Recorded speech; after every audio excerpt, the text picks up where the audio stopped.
So before we get too far into the mix, we want to make sure the gun's empty. All guns are assumed to be loaded, and you check them all always before you get started.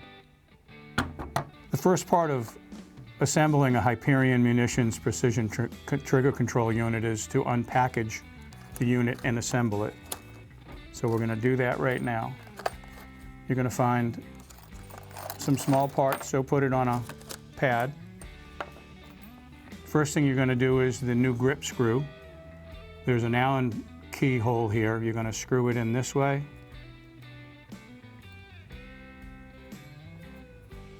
If you have a 1/16 inch Allen wrench handy, you're just going to wind it back in. Put the star washer on it, set it aside, it's ready to go into the gun. The next thing you're going to do is you're going to take this 3/8 632 Allen screw and you're going to put it into the rear hole right here until you just start to see the tip. Then you're going to take this little Ziploc bag, if you have really small fingers, and you're going to open it, and inside here are 3 little tiny poly balls. And we use these poly balls as the locking mechanism between the stop screw and the locking screw. We give you 3, but we only put 2 in the device. And you can see I'm dropping them into this little hole. And you set the unit down. You take the 3/16 632 screw and you screw it in on top of the balls until you can just feel the resistance. That's the balls now trying to form into these threads. So you're going to end up with a nice, smooth locking system. You'll always be able to turn the thread, but it'll never back out by itself.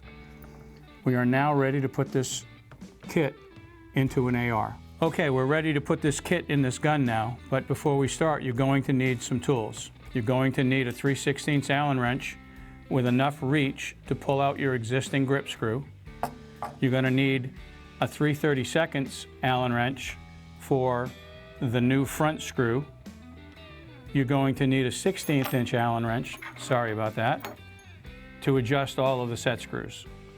You're going to need an 1/8 inch roll, preferably a roll pin punch, which will keep you centered on this roll pin and keep you from marking up the gun.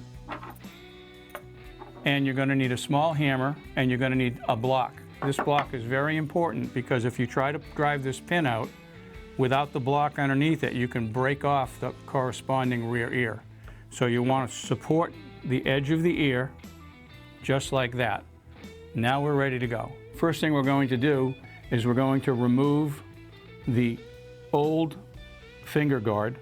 And we're going to do that with an 1/8 inch punch. And we're going to push out the roll pin. We're going to swing that down. Remove the block. Take the roll pin now, push down on this detent, and pull this out. You set it aside, you're never going to use it again. Okay, now we're going to remove the existing grip, and we're going to be careful we don't lose the spring that keeps your safety detent in place. You'll see it, it's starting to show up.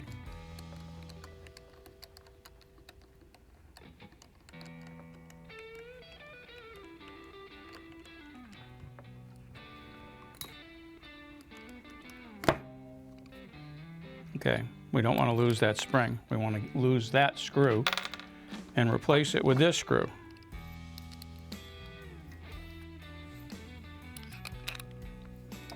We're going to put this back in place, make sure this spring goes back into its original hole.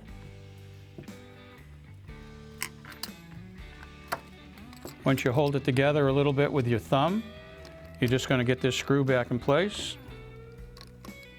And you're going to tighten it up just like you were just changing a regular screw.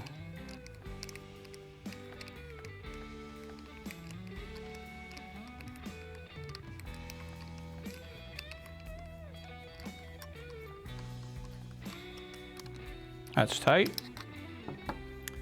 Okay, we're ready for the next step. And now what we're going to do is we're going to put the PTC itself into the gun. You're going to need a 3/32 Allen wrench. You're going to put the front of the PTC in first. And the reason you do this first is so that when you swing this up, these holes line up. If you tried to do this first and you missed, you could break something on your gun.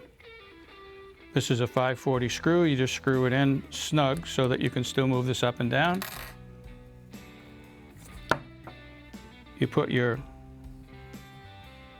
block in to support the underside of your receiver. And then you try to get your fat fingers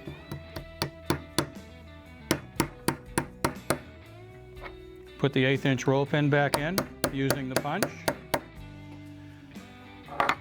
The PTC is now in the gun. The grip screw is now in the gun. We're ready to adjust. So the first thing we're going to adjust on the gun is the pre-travel. To do that, we're going to pop the actual set screw out of the grip screw. We're going to put blue Loctite on it, not red. Don't use red. You use red, you'll never be able to adjust this again without a lot of heat.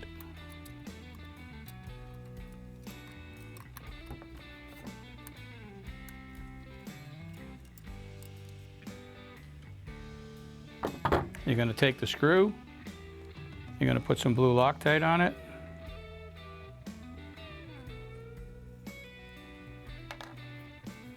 You're going to put it right back in the gun. It goes right down the center of the grip screw.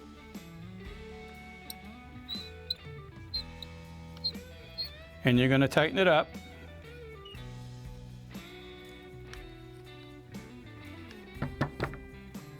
With the gun on safe.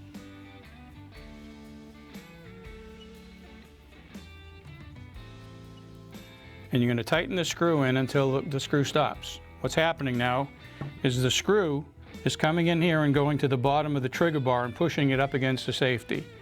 Well, right now, if you tighten it up until it stops, the safety won't work. All you have to do is back this up until the safety works freely.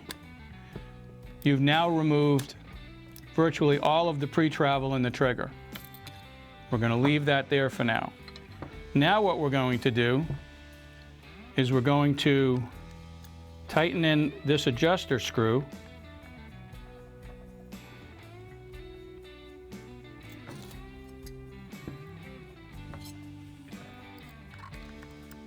until the gun won't shoot. That means when you pull the trigger, you put the gun on fire and you pull the trigger, it shoots. I got to screw it in some more.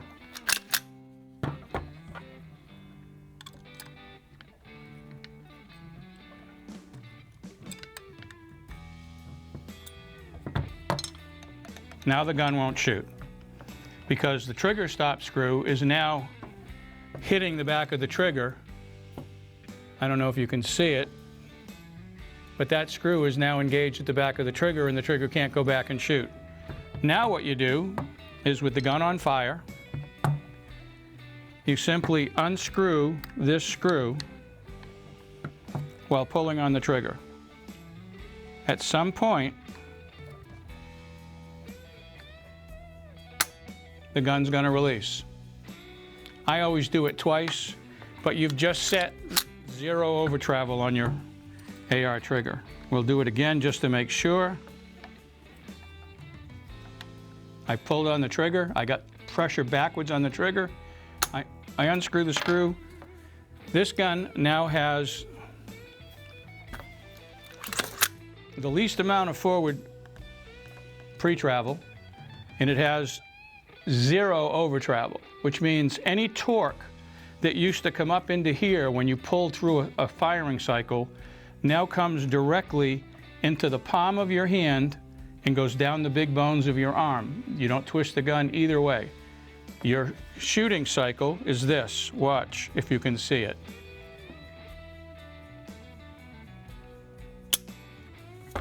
Your reset is next to nothing. You got less than 1/8 of an inch, maybe 3/32 of an inch of total trigger travel in this gun.